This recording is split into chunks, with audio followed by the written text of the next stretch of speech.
acompañándonos para festejar y celebrar ese precioso día. Vamos a empezar con una oración para comenzar este servicio. Padre Celestial, te damos gracias por la oportunidad que nos das de juntos celebrar a ti este precioso día. Te pedimos que todo lo que hagamos sea para ti, que te glorifiques, Señor, y tu nombre sea exaltado. En nombre de Jesús. Amén.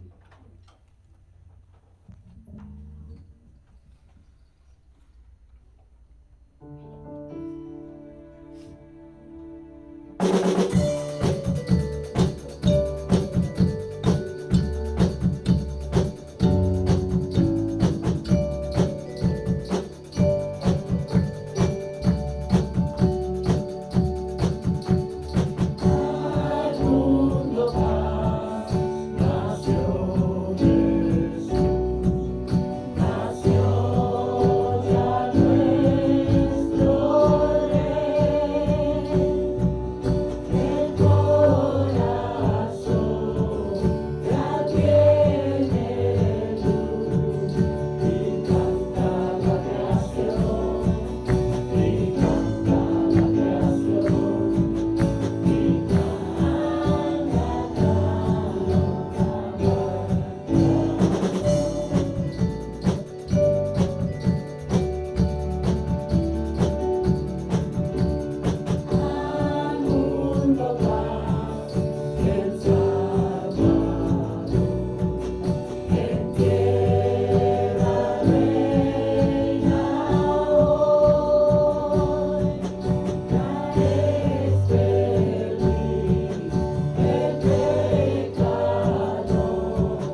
a tomar un tiempo para saludarnos, hermanos, y dar la gracia a Dios a todos.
Amén, gloria a Dios.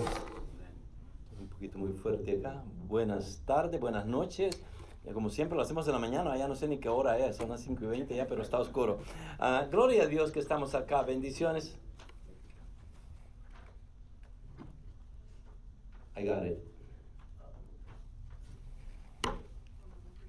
Nuevamente, gracias por acompañarnos, bendiciones a cada uno de ustedes que nos acompañan y obviamente estamos queriendo llevar este servicio a cabo con el único objetivo de que recordar, como vieron en el video, ¿no? Que las tiendas y las compras, las amistades y todo lo demás que en este tiempo pasa, que no nos quite de la realidad de lo que la Navidad es. Y la Navidad no es acerca de nosotros. Espero que entendamos eso, aun cuando tiene que ver con nosotros, pero no es para nosotros. La Navidad es porque Jesús, siendo el Hijo de Dios, decidió tomar esa responsabilidad, ese privilegio o esa orden, si le pudiéramos llamar así, de parte de su Padre para venir a este mundo, vivir una vida santa como cualquiera de nosotros. Nació a través de una madre y esa madre obviamente sufrió en el nacimiento de su hijo, como cualquiera de ustedes que están acá como madres sufrieron también en ese dar luz a sus hijos queridos, ¿no? Pero sin ese niño santo, divino, que era todo hombre y todo Dios, sin él no pudiéramos estar acá celebrando lo que es la Navidad. La Navidad es obvio de que va mucho más allá de lo que las tiendas nos ofrecen, y ya lo dije anteriormente, ¿no? Pero tenemos que también al mismo tiempo recordarnos y poder meditar en estos momentos tan preciosos, en ese entonces, en el cual, en ese tiempo tan divino, en el cual el Padre decidió mandar a su Hijo para rescatar a los seres humanos, y en esos todos somos parte de ellos. Isaías 9, 6, 7, esta profecía que fue escrita casi 1000 años antes de que el Señor viniera, menos de eso, pero dice lo siguiente: porque un niño nos ha nacido, un hijo nos ha sido dado, y la soberanía reposará sobre sus hombros. ¿Qué es la soberanía? Máximo soberano. Todo el poder y la autoridad. Eso es lo que significa soberanía. Es poder y autoridad sobre ¿qué? Todo. Entonces, porque un niño nos ha nacido, un hijo nos ha sido dado, y la soberanía obviamente, el poder y el reinado, todo lo que se lleva a cabo para controlar el universo, la creación, la tiene ese niño. Y la soberanía reposará sobre sus hombros, y se llamará su nombre Admirable Consejero. Es lo que tenemos, a un Dios admirable consejero que vive en nosotros, y cuando tenemos tribulaciones, dificultades, enfermedades, discusiones, divisiones, ese admirable consejero está ahí para darnos de su sabiduría divina y podernos guiar por el camino correcto. Él es un Dios poderoso, que no hay nada que Él no pueda hacer. No hay nada que el ser humano pueda pedirle a Dios y que Dios no lo pueda hacer. Obviamente pudiéramos pensar y decir de que hay cosas de que Dios no las va a hacer, porque Él es un Dios perfecto y Él es un Dios bueno y Él solo hace lo bueno. Nada malo puede salir de Dios, y por lo mismo pudiéramos decir de que Dios está limitado en ese sentido, porque solo hace buenas cosas, no hace nada malo. Entonces, pero es un Dios poderoso, aun cuando no hace malas cosas. Eso es por lo que se considera un Dios poderoso. Padre eterno, príncipe de paz. Es un Padre eterno porque la Trinidad, ustedes saben, Padre, Hijo y Espíritu Santo, es uno solo. Entonces Él no es solo el Hijo, pero es parte del Padre, es Padre también. Entonces llegamos a tener a un Dios completo que ha venido a dar su vida por cada uno de nosotros. Ese Padre eterno que a veces los cultos y las religiones fuera del cristianismo tienden a decir de que, bueno, la vida de Jesucristo empezó en su nacimiento hace 2000 años atrás. Pero la realidad es que no. Él ha sido eterno en el pasado, como lo va a ser eterno en el futuro. Y aun cuando Él vino como un bebé, eso no significa de que ahí empezó el nacimiento de Jesús. Su vida ya estaba establecida como un Dios eterno. Por eso decimos que era Dios poderoso, es Padre eterno, es príncipe de paz. Cuando Él vino la primera vez y una vez que creció y empieza su ministerio, una de las cosas que hace es entrar a Jerusalén. Entró con gloria, lo recibieron alegre todos, pero entró no como un rey con poder, sino que entró como un rey de paz, un príncipe de paz, que venía a evitar de que la ira de Dios cayera sobre cada uno de nosotros. Él trajo la paz como príncipe de paz, vino y nos quitó la enemistad que teníamos entre nosotros y Dios. Nosotros éramos enemigos y ni lo sabíamos. Habíamos nacido con la pena de muerte y no lo entendíamos. Cuando Cristo viene, no viene como un rey conquistador, no viene como un rey justo que viene a juzgar a vivos y muertos, pero viene a traernos la paz. Y esa paz que solo Él podía traer, ese príncipe de paz, iba a venir y vino. El aumento de su soberanía y de la paz, dice, no tendrán fin sobre el trono de David y sobre su reino para afianzarlo y sostenerlo con el derecho de la justicia desde entonces y para siempre. El celo del Señor de los ejércitos hará esto. Entonces podemos ver cómo Isaías nos forma un concepto bien claro de ese Mesías que iba a venir, de ese niño que iba a nacer. Y en Mateo 1:23 repetimos un poco lo que Isaías ya había dicho. Y en Mateo 1:23 dice esto, Mateo, he aquí, y nuevamente está citando a Isaías, la Virgen concebirá y dará a luz un hijo, y le pondrán por nombre Emmanuel, que traducido significa Dios con nosotros. El tema de ahora, de esta Nochebuena, es que podamos entender por qué Dios es hombre y por qué Dios es Dios.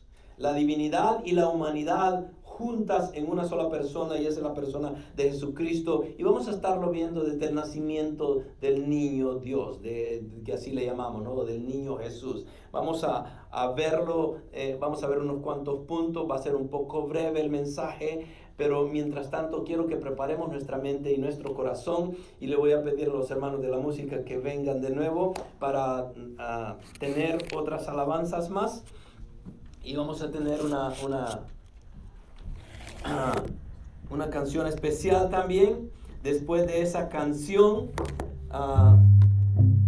vamos a continuar con el mensaje, y yo voy a regresar después de que ellos terminen con dos canciones más. Vamos a cantar, Ángeles Cantando están, y después una canción especial que los hermanos tienen para nosotros. Así es que disfrútenlo.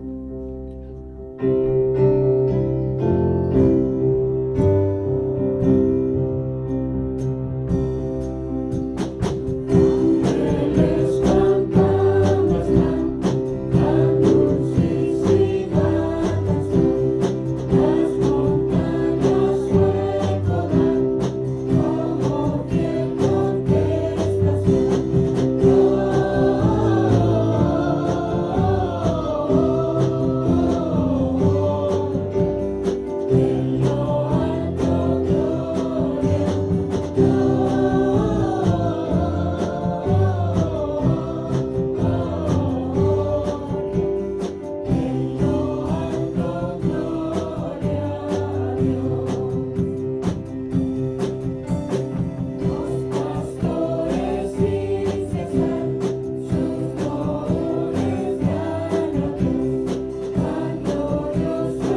Gloria a Dios.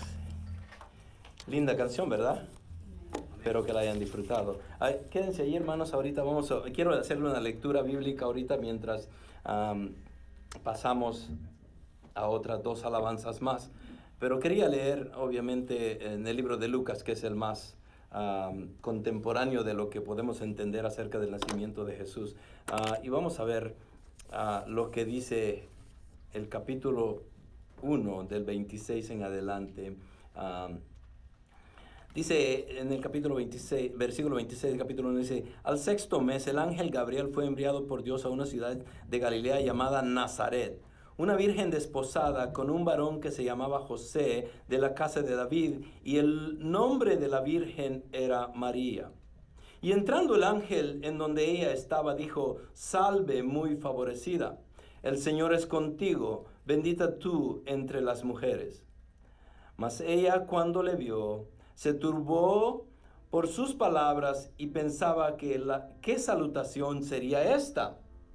Entonces el ángel le dijo: María, no temas, porque has hallado gracia delante de Dios. Y ahora concebirás en tu vientre y darás a luz un hijo, y llamarás su nombre Jesús. Este será grande y será llamado Hijo del Altísimo. Y el Señor Dios le dará el trono de David, su padre. Y reinará sobre la casa de Jacob para siempre, y su reino no tendrá fin. Entonces María dijo al ángel: ¿cómo será esto? Pues no conozco varón. Respondiendo el ángel le dijo: el Espíritu Santo vendrá sobre ti, y el poder del Altísimo te cubrirá con su sombra. Por lo cual también el santo ser que nacerá será llamado Hijo de Dios. He aquí, tu pariente Elizabeth, ella también ha concebido hijo en su vejez. Y este es el sexto mes para ella, la que llamaban estéril, porque nada hay imposible para Dios. Entonces María dijo: he aquí, la sierva del Señor, hágase conmigo conforme a tu palabra. Y el ángel se fue de su presencia. Voy a dar la oportunidad a los hermanos que nos deleiten con dos alabanzas más, y después voy a traerles un mensaje corto.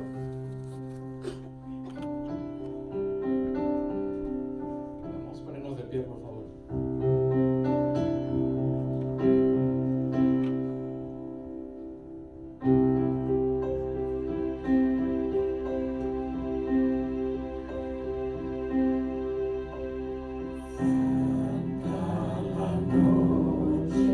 Hermosas las estrellas,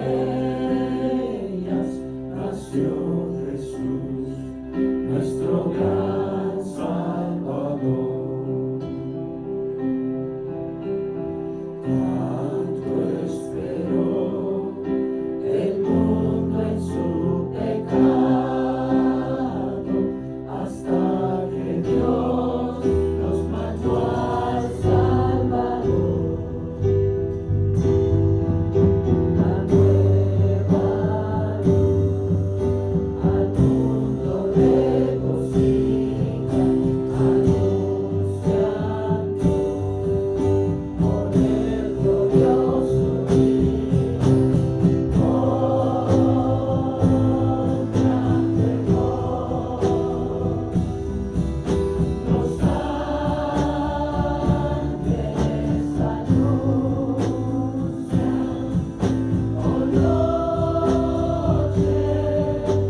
Gracias, hermanos. Les voy a pedir a los hermanos que tomen asiento mientras vamos a tratar de traer un mensaje que tenga que ver con ese nacimiento divino. Y gracias por las alabanzas, gracias por esas adoraciones a nuestro Señor. Y también, ¿por qué no? Un recordatorio de lo que debería ser la Navidad, ¿no? Y esa última canción tiene que ver con eso. Pero con eso en mente y tratando de averiguar qué es la Navidad, y yo pienso que como cristianos que somos, creo que entendemos a ciencia cierta lo que es la Navidad.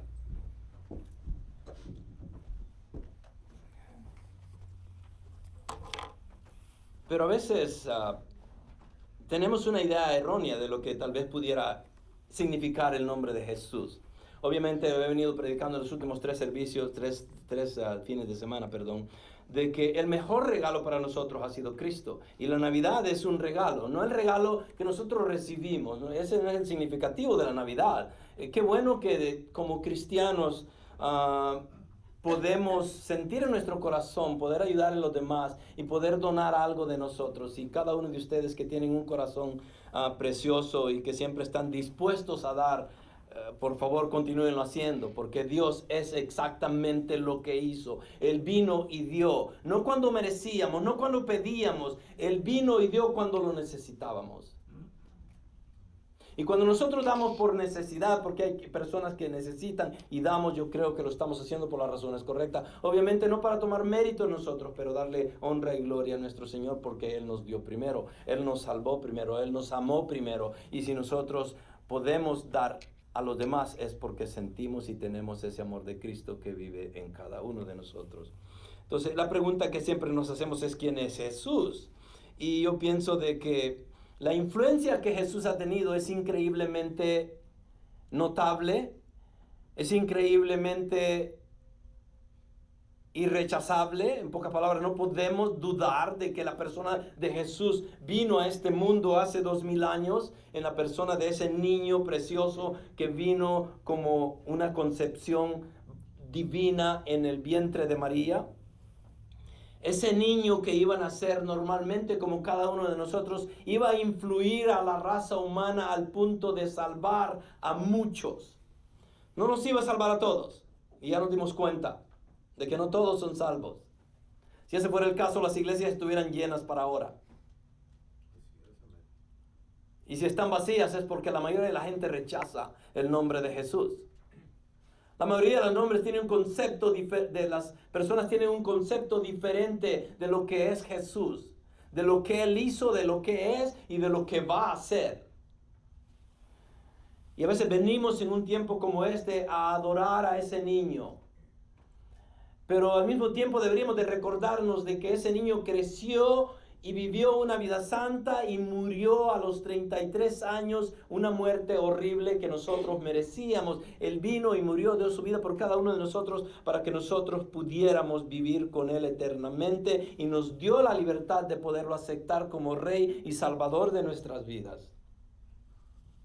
Él es el Hijo de Dios. Es obvio y es correcto decir de que Jesucristo es el Hijo de Dios. Y para hacerles un pequeño recuento de los últimos 3 servicios que hemos tenido las últimas 3 semanas, la Biblia nos da el concepto bien definido de lo que Cristo es. Empezamos con la genealogía de Mateo y empezamos a ver de que desde Abraham hasta Jesús habían, ¿cuántas generaciones serían? 10, 20, 30, 42 generaciones. Dentro de esas 42 generaciones vemos de que el retoño de David o el hijo de David, como se le conoce en el Viejo Testamento, tenía que venir por forma legal, en forma legal, a través de la descendencia de David. David obviamente era descendiente de Abraham. Abraham engendró técnicamente, digamos, o oficialmente a David. Y David, de la misma forma, tenía que engendrar a el Hijo de Dios, porque esa era la profecía. Para que entendamos un poco y poder entender el hecho de que cuando llegamos a José y el ángel le llama y le da esta revelación de que el hijo de María fue concebido por el Espíritu Santo, él se queda, José era un hombre justo. Y ella le dice, dará a luz, no le dice ustedes, tú y ella, no, ella va a dar a luz. Y ella fue concebida en ella el niño, ese hijo de Dios. Entonces José es apartado de esa relación, de ese nacimiento virginal, es apartado completamente. Y cuando leemos a Mateo a veces no lo entendemos, y hasta que empezamos a escudriñar las escrituras nos damos cuenta de que en esa genealogía se encuentra Oconías, que era un rey malo y que Dios le pone una profecía que de los hijos de él nunca iban a heredar nada, no iba a haber herencia para ellos, y se le quita cualquier herencia a Oconías para que de él no viniera el rey. Pero entonces, ¿por qué lo pone Mateo en la genealogía de Cristo? Lo pone para entender y a darnos cuenta de que José no tuvo nada que ver con el nacimiento de Jesús. El nacimiento de Jesús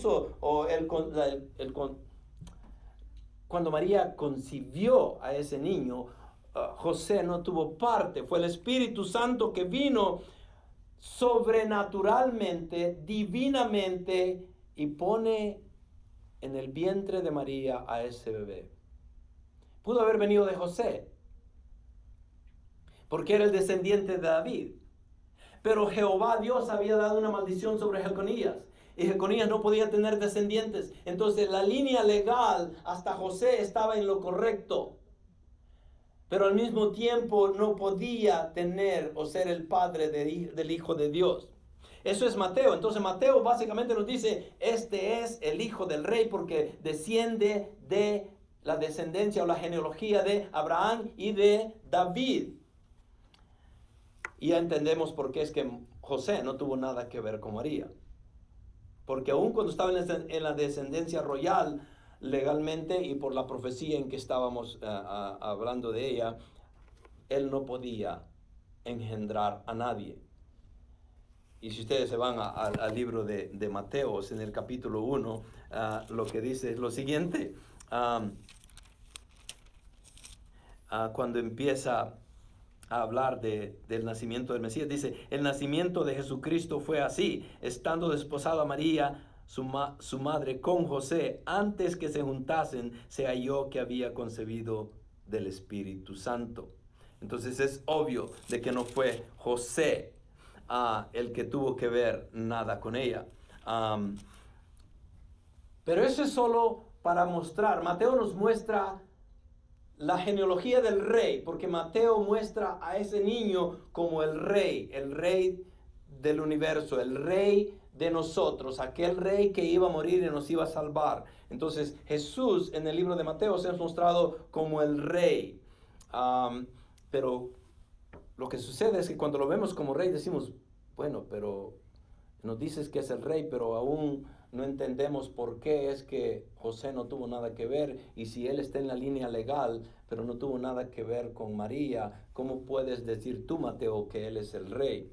Entonces nos vamos a Lucas, y en Lucas hay una genealogía en el capítulo 3, de versículo 23 en adelante, encontramos la genealogía de Lucas, y miren lo que dice Lucas acá. Y Lucas exactamente apoya a Mateo en lo que Mateo ya escribió, y empezamos a ver algo diferente acá. No diferente, pero con una diferente información. Lucas era un historiador, él era médico, él era muy detallado en la historia, y por eso mismo es que cuando Lucas habla acerca de la iglesia, es el mejor autor para que pudiera detallar los detalles de la iglesia. Pero Lucas en el capítulo 3, versículo 23, dice lo siguiente. Dice, Jesús mismo, al comenzar su ministerio, era como de 30 años, hijo, y miren lo que dice acá, según se creía de José. Ahora, el tema de Lucas técnicamente es de que Jesús es el Hijo de Dios. ¿Okay? Mateo nos dice que Jesús es el Rey. Aun cuando la genealogía se corta y José llega allí, pero no tiene ninguna parte con María, entonces decimos, ¿cómo puede ser Rey? Tú lo estás diciendo que Él es rey, pero no dice por qué y cómo. Pero cuando leemos el libro de Lucas y vemos la genealogía de Jesús, nos damos cuenta de que primeramente el nacimiento de María, que está en el capítulo 2 de Lucas, dice lo siguiente: aconteció en aquellos días que se promulgó un edicto de parte de Augusto César, que todo el mundo fuese empadronado. Ese primer censo se hizo siendo Cirenio gobernador de Siria, e iban todos para ser empadronados cada uno a su ciudad. Y miren lo que dice acá: y José subió de Galilea, de la ciudad de Nazaret, a Judá, de la ciudad de David, que se llama Belén, por cuanto era de la casa y familia de David. Entonces, ¿de dónde venía José? De la casa de David. Entonces podemos ver que la profecía no se equivocó en Mateo al decir de que José era de la casa de David. Pero también Lucas dice de que María era de la descendencia de David. Entonces ahora tenemos el rey que es promulgado, que es anunciado a través de la genealogía en Mateo, y de allí vemos a el Hijo de Dios que lo encontramos en Lucas. ¿Por qué lo encontramos en Lucas? Si ven la genealogía de Jesucristo en Lucas 23 en adelante, dice de que se creía de que José, hijo de Elí, hijo de Matat, hijo de Leví, hijo de Melquí, y seguimos toda la historia, pasa por y llega hasta Natán. ¿Y quién es Natán? Natán era hijo de David. Y continúa la historia, continúa la genealogía ascendiente hacia arriba. Entonces después de David llega hasta Abraham, y después de Abraham llega a Noé. Después de Noé sigue con todos los grandes héroes de los primeros 1000 años de la historia humana, donde está Noé hacia atrás con Set, de allí hasta Adán. Y por último dice Lucas, empezando con Jesús, dice que él era el hijo de esto, de esto y de esto. Y por último dice Lucas, al final dice que la descendencia, dice en el versículo 38, del 37, dijo: hijo de Matusalén, hijo de Enec, hijo de Jared, hijo de Mahalaleel, hijo de Cainán, hijo de Enos, hijo de Set, hijo de Adán, hijo de Dios. Entonces Lucas está diciendo: este niño, este Jesús es el Hijo de Dios. Mateo dice: este Jesús es el Rey de Israel. Y Mateo básicamente nos da la historia de la genealogía divina de Dios. Ya vimos la genealogía sanguínea de Cristo a través de María, que llega a ser el Hijo de Dios. La genealogía royal de Mateo, donde dice de que Jesús es el Rey de Israel. Ya los confundí todos a ustedes, ¿verdad? Ya no saben ni a dónde están. ¿Sí me entendieron? Mateo, hijo, es el Rey. Jesús es el Rey. Lucas, Él es el Hijo de Dios. ¿Quieren ver algo mejor? Juan 1:1, ¿qué dice? En el principio era el Verbo, y el Verbo era con Dios, y el Verbo era Dios. ¿Quién era el Verbo? Jesús. Vamos a tener que irnos a Bible 101 aquí con ustedes. Fundamentos de la fe. Bible 101 is coming up. El Verbo es Jesús. Y Juan, todos tienen su genealogía. Mateo dice desde Abraham hasta Jesús, y Él es el Rey. Lucas dice desde Jesús hacia atrás, Él es el Hijo de Dios. Y dice Juan: bueno, yo voy a escribir acerca de Jesús también. ¿Qué escribo yo? Quiero poner la genealogía de Cristo. ¿A dónde lo empiezo? Mateo lo empezó con Abraham. Lucas lo llevó desde Jesús hasta Dios, ser el Hijo de Dios. ¿Y yo a dónde empiezo? Y entonces Juan dice: ok, vamos a empezar donde se empieza todo, en el principio. ¿Cuál es el principio? En el principio era el Verbo, eterno. En una eternidad Jesús ya existía. El Verbo era con Dios, y el Verbo era Dios. ¿Por qué digo que el Verbo es Jesús? Aquí mismo lo dice, si seguimos leyendo. Este era el principio con Dios. Todas las cosas por Él fueron hechas, y sin Él nada de lo que se ha dicho, ha sido hecho, fue hecho. En Él estaba la vida, y la vida era la luz de los hombres. La luz de las tinieblas resplandece, y las tinieblas no prevalecieron contra ella. Me voy a saltar al número 9. Aquella luz verdadera que alumbra a todo hombre venía a este mundo. El 10 en adelante. En el mundo estaba y el mundo por él fue hecho, pero el mundo no le conoció. A lo suyo vino y los suyos no lo recibieron. Mas todos los que le recibieron, a los que creen en su nombre, les dio potestad de ser hechos hijos de Dios. Okay. Entonces podemos ver de que Jesús tiene poder.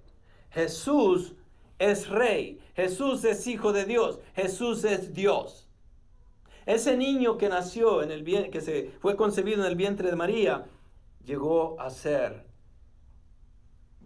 el Mesías, y que le pudiéramos llamar el Cordero de Dios que quita el pecado del mundo, como Juan lo llama, porque Él venía a morir por los pecados del mundo. Entonces la pregunta es, ¿qué tanta influencia tiene Jesús en nuestras vidas?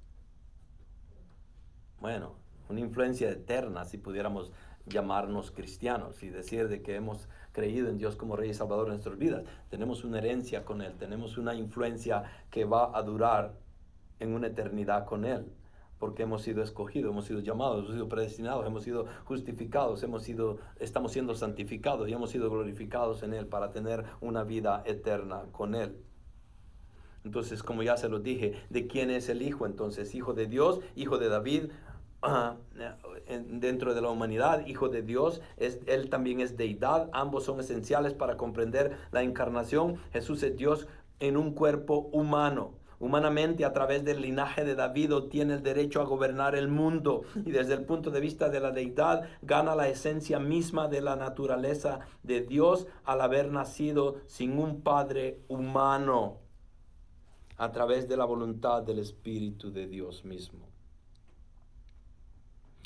Entonces, al entender eso, tenemos que saber de que este Jesús que vino tiene que tener una influencia increíble en nuestras vidas. Nunca podría haber conquistado la muerte si no hubiese sido Dios, este Jesús. Nunca podría haber conquistado el pecado si no hubiera sido santo y perfecto. Nunca podría haber conquistado a Satanás si no fuera rey, soberano sobre todo y al infierno. Para eso tenía que ser Dios. Y así Jesús era el Dios hombre. 100% deidad también. 100% humanidad. Este es el mensaje del capítulo 1 de Mateo. Y así dividió su capítulo en dos partes, tratando con lo humano y luego con lo divino. Vamos a ver la parte divina en el versículo 18 al 25 en Mateo, pero todavía no. Entonces, pero la pregunta es esta. ¿Han sido ustedes influenciados por Jesús? La pregunta es, ¿Jesús directamente vino sobre ustedes y les llamó y les tocó la puerta, como vemos en Apocalipsis, donde dice que Él toca la puerta y ¿quién le responde? ¿Cuántos de nosotros podemos decir, Jesús es el que me llamó a mí? No, no es que estoy diciendo que no sea eso, ¿no? Sino que la realidad es esta. Alguien tuvo que estar orando por ustedes. Alguien vino y les ministró el Evangelio de Cristo. Alguien vino y les habló de la palabra. Alguien vino y les habló de la Navidad. Alguien les explicó de que ese niño tenía que venir. Alguien les dijo que ese era el Mesías. Alguien les dijo que ese Mesías tenía que morir. Alguien les dijo que ese Mesías iba a resucitar al tercer día también. Y que por la resurrección nosotros podemos ser salvos. Ustedes tuvieron que entender todas estas cosas, pero alguien tuvo que decirles todas estas cosas. Hubieron personas que estuvieron orando. ¿Cuántos de ustedes han orado por alguien que eventualmente se convirtieron? Levanten la mano. Yo creo que muchos de nosotros eventualmente se convirtieron. ¿Por qué? Porque Dios honra al justo, Dios honra a los suyos, Dios honra a los hijos y escucha las peticiones de su pueblo. Quería hacer esto un poco personal en este día de la Navidad con ustedes. ¿Por qué? Quiero hablar de Jesús, obviamente, y estamos hablando de Jesús como Rey, Salvador, soberano de todo lo que existe. Pero al mismo tiempo entender de que Él no necesariamente viene directamente a nosotros, pero nos llama a través de las influencias que Él usa en nuestras vidas. El vecino, el tío, el primo, la abuelita, la mamá que pasaba de rodillas continuamente. Y en lo personal les quiero mencionar algo. porque he estado haciendo una encuesta en mi familia y decía yo, bueno, ¿cómo es que nosotros venimos a los pies de Cristo? Y me recuerdo de esta anciana que vivió con nosotros un par de años tal vez. En nuestra casa lo único que conocíamos como religión era el catolicismo. Y digo que era la única religión que conocíamos porque era lo único que escuchábamos, pero al mismo tiempo no éramos católicos practicantes. Desde que yo nací hasta mi bachillerato, nunca había visto a nadie de mi familia ir a la iglesia. Nunca los vi. Yo fui el primero que empecé a ir a la iglesia católica. Pero me recuerdo de esos años más joven, cuando estaba esta ancianita con nosotros viviendo ahí. Y esta ancianita, cada vez que se iba a acostar, tenía la Biblia y la leía. Yo no entendía nada de eso. La veíamos todos, la respetábamos, la honrábamos por estar ahí con nosotros.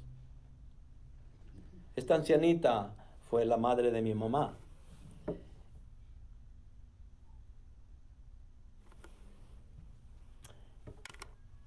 Y me recuerdo de que ella se hincaba en su cama a orar. Nunca había visto yo cosas así. Y por esa ancianita que vivió con nosotros, que fue nuestra abuelita, después de que ella partió de nosotros, se fue de regreso al lugar donde ella había nacido y fue a morir allí. Y nos recordamos mucho de ella. Pero la influencia que dejó en nuestra vida fue increíble, porque ahora estaba haciendo un recuento de cuánta gente se ha convertido en el lado de ella. Y es un montón de gente, no se los puedo nombrar a todos. Dentro de ello hay 4 pastores. Pero nunca me había puesto a pensar y empecé a averiguar con mis hermanos. Y ese fue el legado que dejó esta abuelita, que oraba por nuestra familia, que estuvo viviendo continuamente, leía la Biblia cuando estaba con nosotros. Y yo decía, no entendía nada. Y una vez que ella murió y una vez que yo vine a los caminos de Cristo, dije, wow, increíble las oraciones que uno puede tener sobre los demás. Dan fruto, especialmente cuando son personas que son utilizadas por Dios. Estos son mis abuelos, Marcelino Salmerón y Margarita Mata. Y lo quise hacer personal con ustedes porque es algo de que atesoro bastante y quería compartirlo con ustedes. Pero esa ancianita que está ahí, esa foto era en blanco y negro. No tenía fotos a colores ella. Esa la retocaron para que pudiéramos tener una idea de cómo se vería. Ella era la abuelita que vivió con nosotros un par de años y nunca se me olvida. Flaquita, alta, pero siempre andaba con su Biblia. Sus hijos, 2 de ellos son pastores.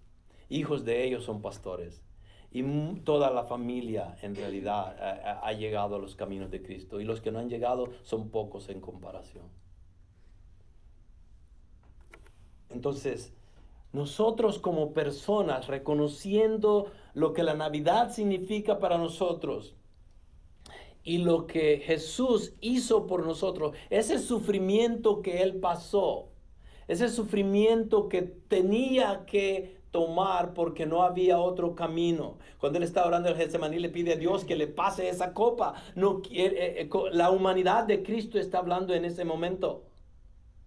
Pero en su divinidad Él sabía que no había otra forma y iba a aceptar la voluntad del Padre, porque algo que podemos aprender de Jesús es que Él vino a hacer la voluntad de su Padre y sufrió mucho. Pero su sufrimiento y su influencia y su legado y su palabra ha alcanzado miles y miles y miles de almas para el reino de Dios. Y nosotros somos parte de eso. En esta Navidad entonces nos gozamos y decimos gloria a Dios porque Él vino. Porque si Él no hubiera venido, mi abuelita no hubiera conocido de Cristo. Yo no hubiera llegado, ustedes no hubieran llegado allí. Entonces la influencia en la historia humana que tiene Jesús es increíble, pero el sufrimiento de Él fue muy duro. En Isaías 53 podemos leer lo que él sufrió. Fue despreciado. Isaías lo pinta antes de que pase. La profecía está allí y habla de ese Jesús, de ese Mesías que iba a venir. Y esto era lo que iba a sufrir. Y miren lo que dice de él. Fue despreciado y desechado de los hombres, varón de dolores y experimentado en aflicción. Y como uno de quien los hombres se esconden, el rostro fue despreciado y no lo estimamos. Ciertamente Él llevó nuestras enfermedades y cargó nuestros dolores. Con todo nosotros le tuvimos por azotado, por herido de Dios y afligido. Mas Él fue herido por nuestras transgresiones, molido por nuestras iniquidades. El castigo por nuestra paz cayó sobre Él. Y por sus heridas hemos sido sanados. Jesús vino a cumplir esa profecía a la perfección en su muerte. Entonces, si todo eso es cierto, nos damos cuenta de que el nacimiento virginal tenía que pasar exactamente como pasó, porque todas las profecías que se habían escrito acerca de Jesús tenían que pasar exactamente como pasaron. Cuando llegamos a Mateo, aprendemos de que Mateo nos enseña la genealogía del reino de David hacia Cristo. Pero cuando entramos al nacimiento de Cristo, vemos la genealogía de Cristo divinamente. Y eso es lo que quiero que veamos hoy rápidamente. En 10 minutos quiero hacer esto. Vamos a ver si es cierto.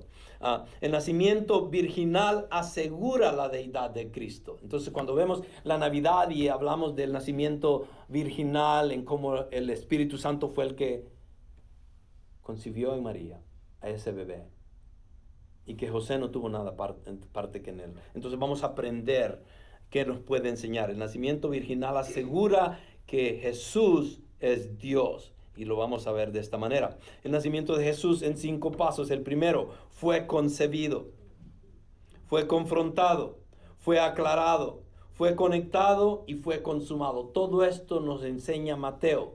Y el nacimiento virginal nos iba a contestar todas estas preguntas. Él fue concebido, Él fue confrontado, Él fue aclarado, fue conectado y fue consumado. Entremos al primer paso. Mateo 1:18. Y el nacimiento, primeramente el nacimiento, aquí quiero que entiendan algo. Es en la genealogía de Mateo, en el capítulo 1:1, ¿qué dice allí? ¿Alguien que lo lea? Libro de genealogía de Jesús. Hasta ahí. Eso era todo lo que quería saber. ¿El libro de la qué? Genealogía de Jesús. ¿Y acá qué dice? Y el nacimiento de Jesucristo. ¿Por qué les puse ahí esto en verde? Para decirles lo siguiente. La palabra en el griego acá, nacimiento, es la misma palabra que se usa en Mateo 1 y que leyó la hermana Nancy.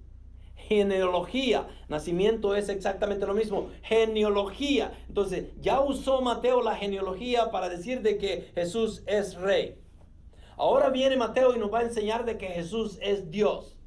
Y nos da exactamente el mismo concepto del principio en el capítulo 1, versículo 1, donde dice, y el nacimiento, en pocas palabras lo podemos leer de esta manera, y la genealogía de Jesucristo, esta vez que va a ser divina, ya no es del reino, sino que de su concepción divina y cómo esa genealogía la podemos entender. Entonces, el nacimiento de Jesucristo fue como sigue. Para entender mejor, les puse esta información ahí. Génesis es la palabra traducida para nosotros. Esa es la palabra en griego, Génesis.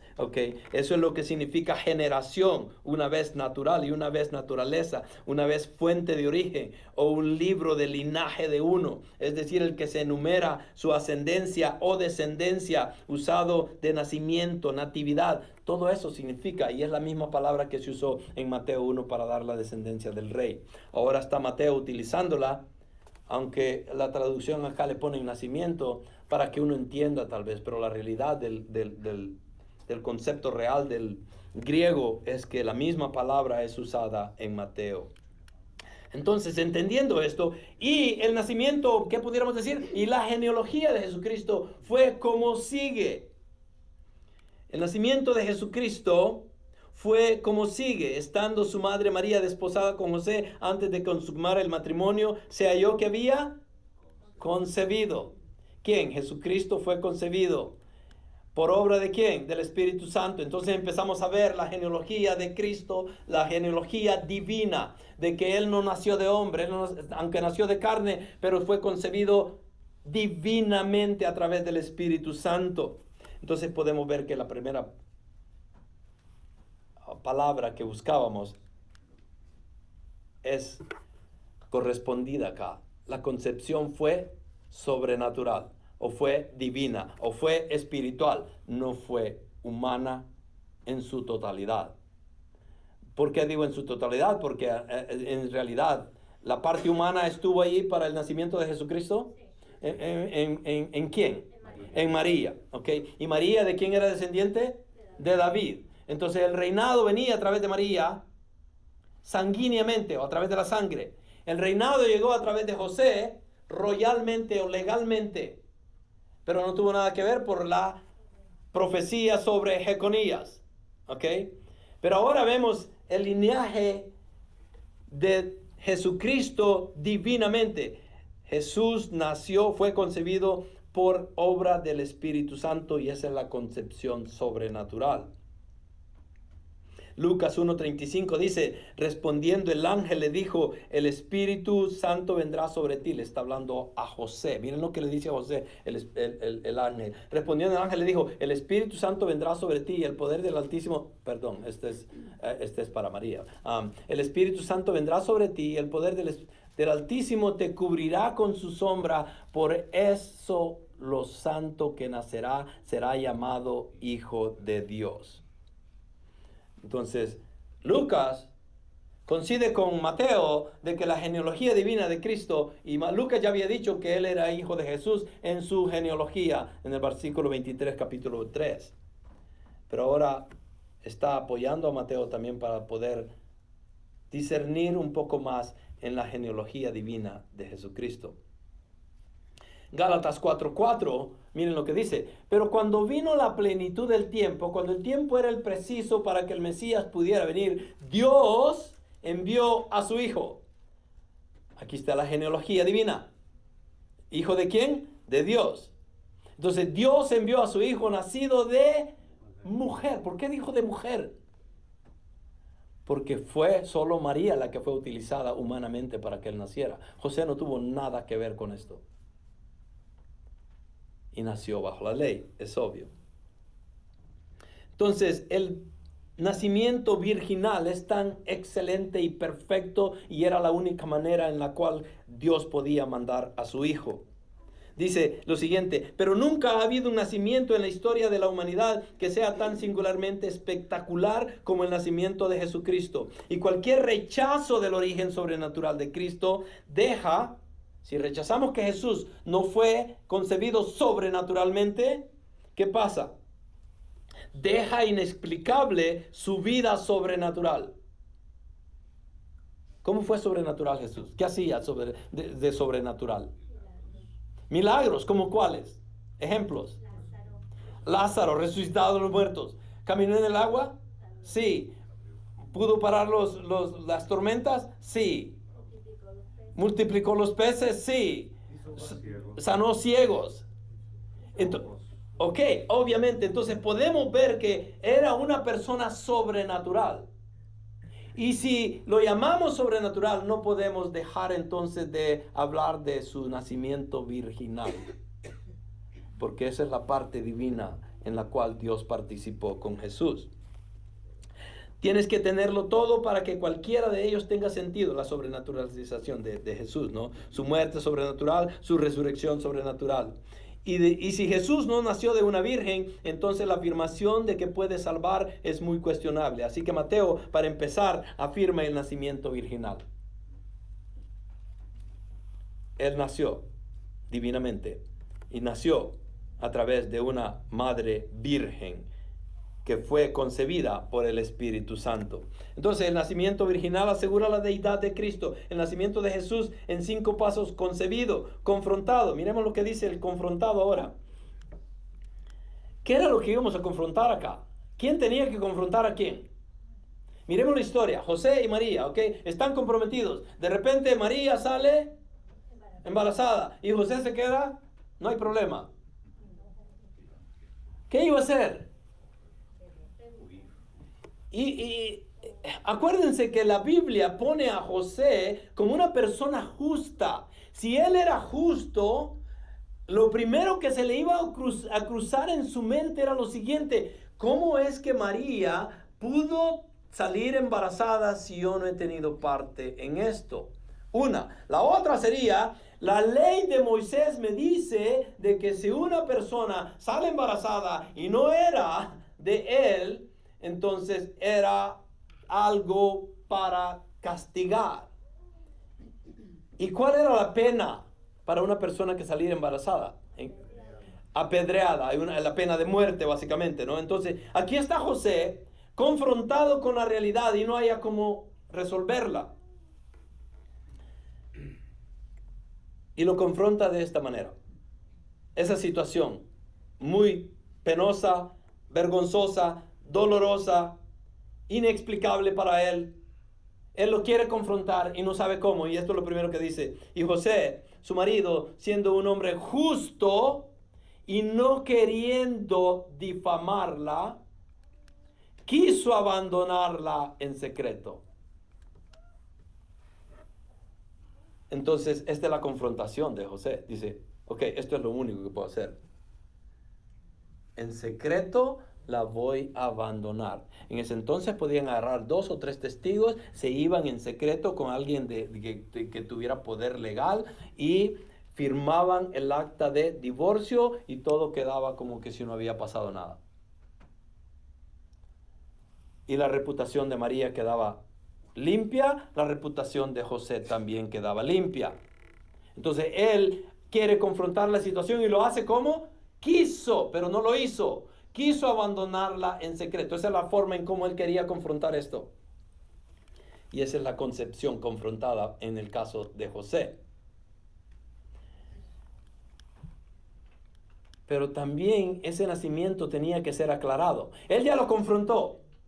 Fue concebido, ya lo vimos a través de Mateo. Fue confrontado por José. Pero tenía que ser aclarado y alguien tenía que aclarar este nacimiento para poderlo entender. Mateo 1, 20, 21 nos da la respuesta. ¿Ok? Pero mientras pensaba en esto, ¿quién pensaba en esto? José. ¿Ok? Pero mientras pensaba en esto, he aquí que se le apareció en sueños un ángel del Señor diciendo: José, hijo de David, no temas recibir a María, tu mujer, porque lo que se ha engendrado en ella es ¿de quién? Del Espíritu Santo. Y dará, ¿quién va a dar? María. ¿Por qué no le dijo y van a tener o van a dar? No, solo le dijo a ella y le dice, y dará a luz un hijo. ¿Quién? María sola.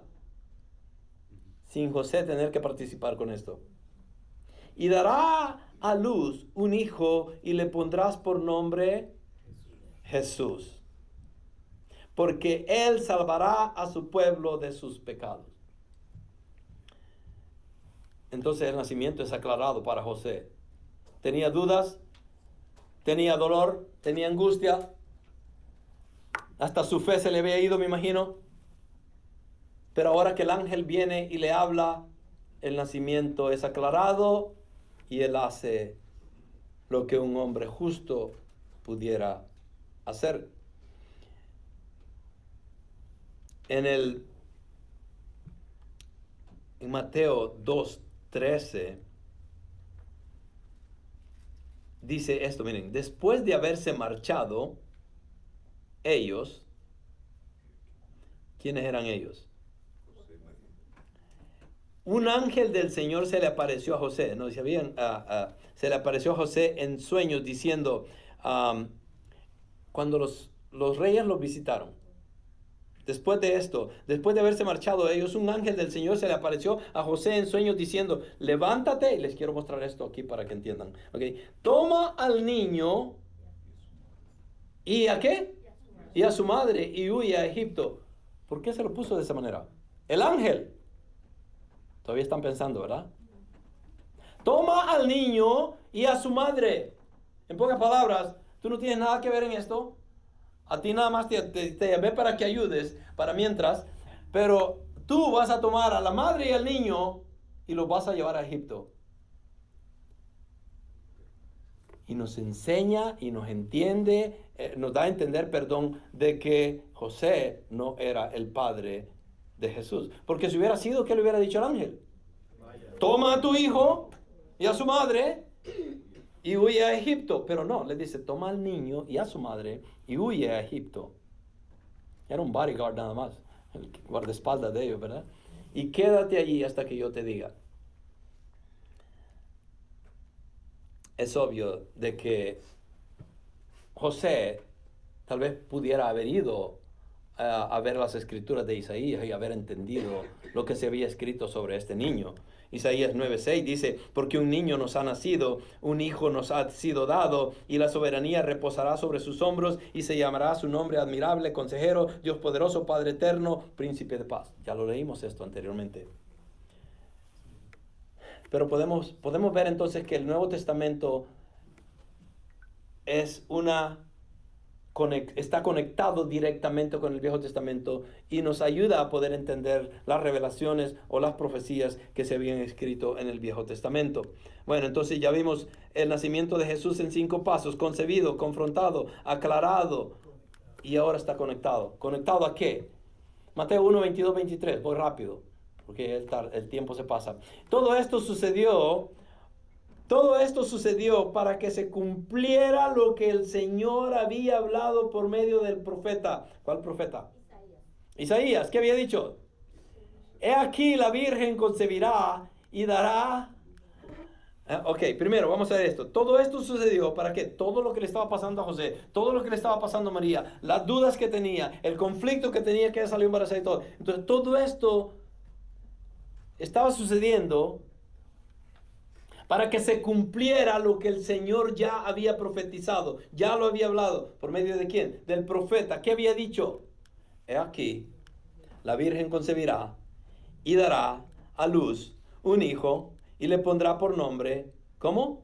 Emmanuel, que traducido significa Dios con nosotros. ¿Qué estamos leyendo acá? La genealogía divina de Jesús. Él es Dios y Él vino de Dios. Y solo utilizó un vaso, y ese vaso era María.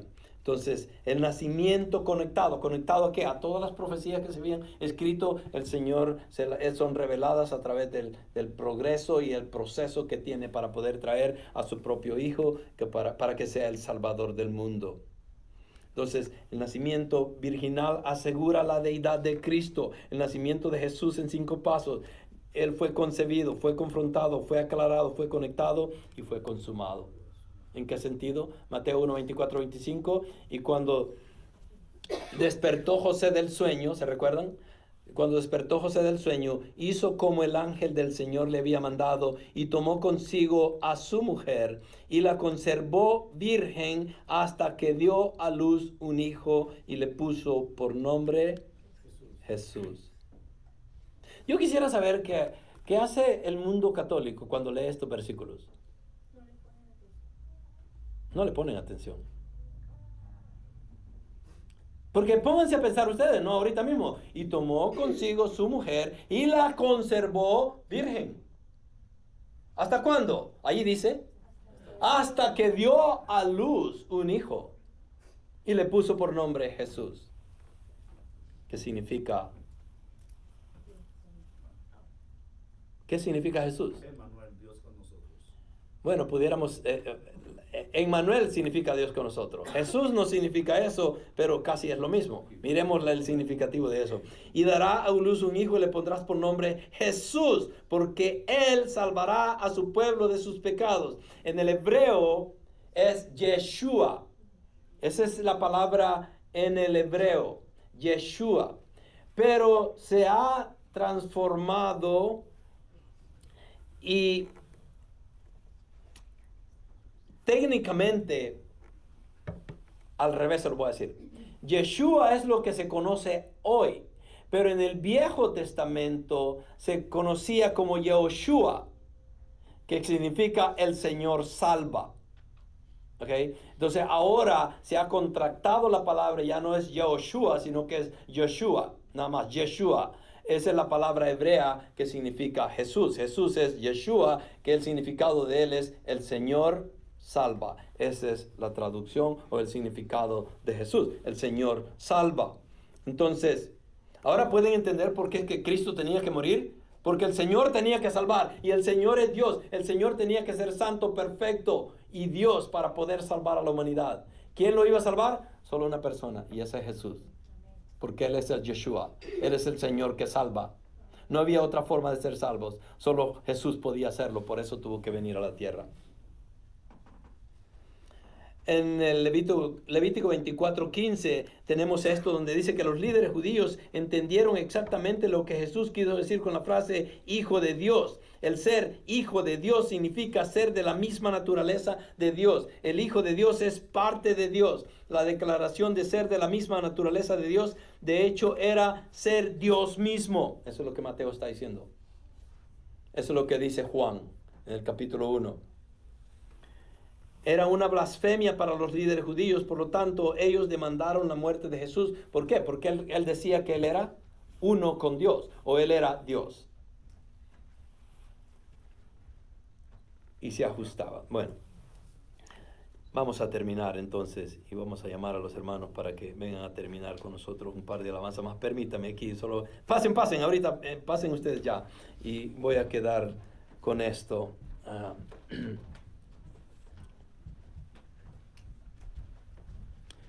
Para terminar, les voy a leer estos versículos. Juan 1, del 1 al 14, ya lo leí, pero lo voy a leer nuevamente. En el principio es que existía el Verbo, y el Verbo estaba con Dios, y el Verbo era Dios. Él estaba en el principio con Dios, y todas las cosas fueron hechas por medio de Él. Y sin Él nada de lo que se ha sido hecho, fue hecho. En Él estaba la vida, y la vida era la luz de los hombres. Y la luz brilla en las tinieblas, y las tinieblas no comprendieron. Vino al mundo un hombre enviado por Dios, cuyo nombre era Juan. Este vino como testigo para testificar de la luz, a fin de que todos creyeran por medio de él. No era él la luz, Juan no era la luz, sino que vino para dar testimonio de la luz, que era Cristo. Existía la luz verdadera, que al venir al mundo alumbrará a todo hombre. En el mundo estaba, y el mundo fue hecho por medio de él, y el mundo no lo conoció. A los suyos vino, y los suyos no lo recibieron. Pero a todos los que le recibieron, les dio el derecho de llegar a ser hijos de Dios. Es decir, a los que creen en su nombre, que no nacieron de sangre, ni de la voluntad de la carne, ni de la voluntad del hombre, sino de Dios. Entonces, cuando nosotros nacemos de nuevo, ¿bajo qué voluntad nacemos de nuevo? ¿Voluntad propia o voluntad divina? Divina. Entonces, a los suyos vino y los suyos no lo recibieron, pero a todos los que le recibieron les dio el derecho de llegar a ser hijos de Dios, es decir, a los que creen en su nombre. La fe en Cristo es lo que nos salva. Los que no nacieron de sangre, ni de voluntad de la carne, ni de la voluntad del hombre, sino voluntad divina, sino la voluntad de Dios. Y el Verbo se hizo carne, y aquí está. ¿Se recuerdan el Verbo en el versículo 1? En el principio era el Verbo, y el Verbo era con Dios, y el Verbo era Dios. ¿Qué dice Juan acá? Y el Verbo se hizo carne. ¿Quién era el Verbo? Jesús. Y habitó entre nosotros, y vimos su gloria. Gloria como el unigénito del Padre, lleno de gracia y de verdad. Y para cerrar, nosotros que hemos sido salvos, entendemos que fuimos rescatados de nuestra vana manera de vivir. Entendemos que estábamos perdidos en nuestros delitos y pecados.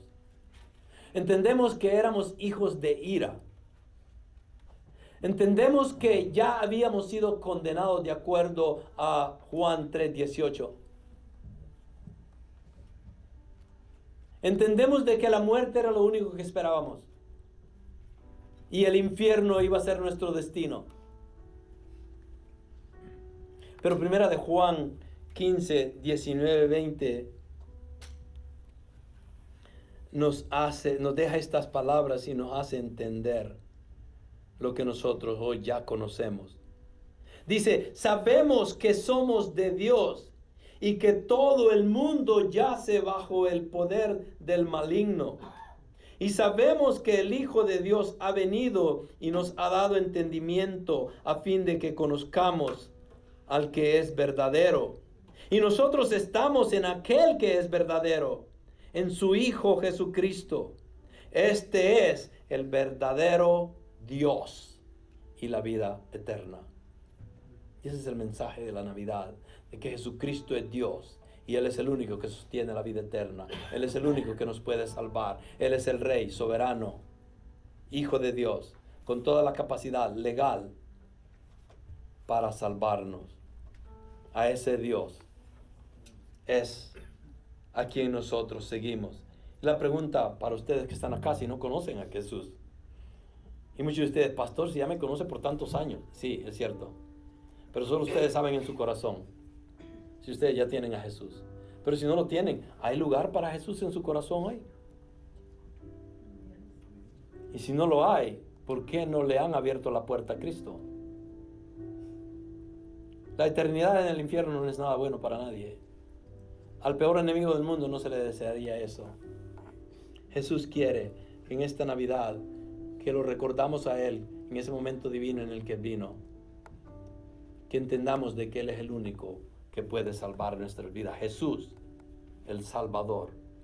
Jesús, Hijo de Dios, Hijo de David. Jesús, Dios, es el que trae la salvación a nuestras vidas y es el regalo más grande que Dios nos ha podido dar.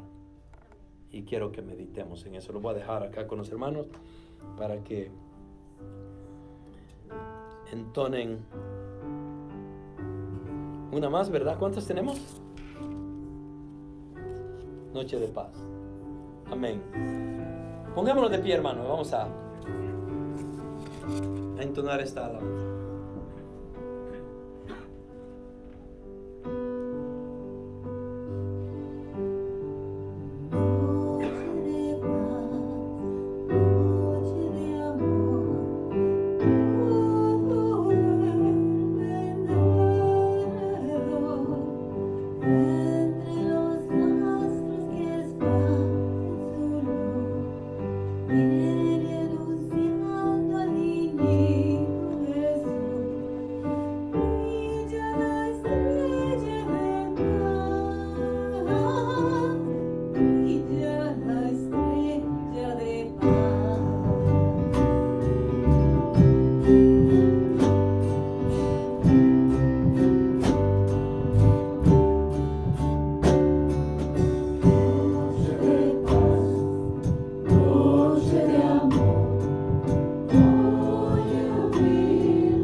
como están, ahí donde están paraditos ahorita, quédense así un momento. Vamos a hacer una oración acá por lo que el Señor ha hecho en nuestras vidas, por darnos la oportunidad de poder venir y disfrutar de esta noche divina, ¿no? Gracias, Señor, te damos a ti. A ti debemos todo, Señor. Tú nos has proveído más de lo que merecemos. Nos has bendecido, nos has dado la vida eterna. Nos sacaste, Señor, del lodo cenagoso en el cual nos encontrábamos. Padre, estábamos perdidos en nuestros delitos y pecados. Y fue tu muerte y resurrección la que nos da la capacidad, libertad, privilegio y ese llamado a la vida eterna. Señor, todo te lo debemos a ti. Y en esta Navidad que hemos estado cantando coritos, Señor, que nos recuerdan de lo que tú hiciste y que pudimos leer la genealogía divina en la cual podemos llegar a entender de que tú eres Dios y que Jesús salva, es el Señor que salva y que era la única forma por la cual nosotros podíamos ser salvos. Padre, en tu divinidad, en tu infinito conocimiento, en el tiempo perfecto, mandaste a tu Hijo. Y nosotros recibimos ese regalo de la salvación, no por méritos propios, no porque apelamos a nuestra humanidad en ninguna forma, pero porque pusimos nuestros ojos en ti. Y porque tú fuiste el que nos llamaste primero. Y respondimos por la fe que pusiste en nuestro corazón. Y esa fe vino a nosotros por gracia, porque fue de tu gracia. A ti te plació, Señor, derramar de tu gracia en cada uno de nosotros. Y en esta noche, Señor, estamos tan agradecidos. Infinitamente agradecidos. Y queremos darte el honor y la gloria porque tú te lo mereces todo. Gracias, Padre, en el nombre de Cristo Jesús. Amén. Ahí donde estamos, hermanos, quiero un pequeño anuncio. Los hermanos Marcelo y Yesenia están colectando jackets. Obviamente todavía tenemos toda la semana para que puedan traerlas. Se están llenando estos contenedores ahí para que ellos puedan tomarlas y repartirlas en Great Resources a todos los indigentes que tenemos acá en el desierto y personas que necesitaran. Tráiganlas, por favor. Bendigan a otros con sus regalos. Eso, y la última es mañana no hay servicio, así es que están despedidos hasta el 1 de enero, que vamos a tener Santa Cena. Por favor, acompáñenos para el próximo domingo, acá no mañana, sino que hasta el próximo, para que tengamos la Santa Cena. Bueno, ahí donde están, quiero de que los hermanos nos despidan con un coro. Y hermano David, al final nos despide usted en oración, ¿ok?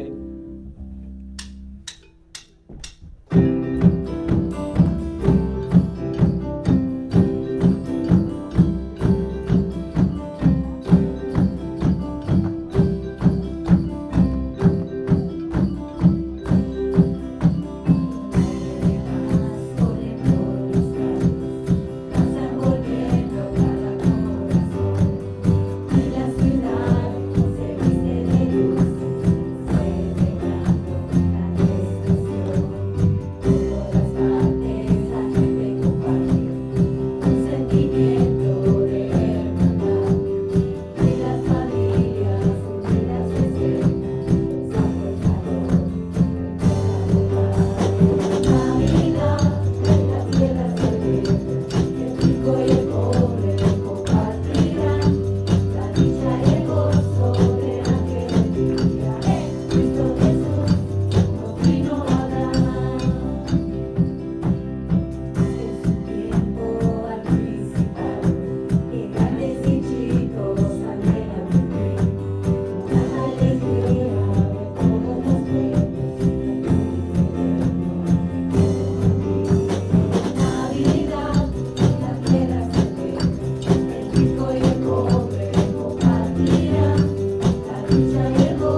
gracias por este hermoso tiempo que hemos pasado en este lugar. Gracias, Padre, por tu palabra. Gracias, Señor, por enviar a tu Hijo Jesús a que naciera, Señor, y que tu palabra se cumpliera. Y por medio de ello, Señor, podemos decir que somos salvos y que un día vamos a estar en su presencia. Gracias, Padre, por tu amor, por tu misericordia, porque tú eres bueno, Señor. Nos ponemos en tus manos y te pedimos, Señor, que tú nos guíes hacia nuestros hogares y que, Padre Santo, este año que viene también podamos comprometernos más contigo, Señor, y servirte en tu obra. Gracias, Padre, por tu amor, por tu misericordia y por tu Hijo. En el nombre de Cristo Jesús oramos. Amén.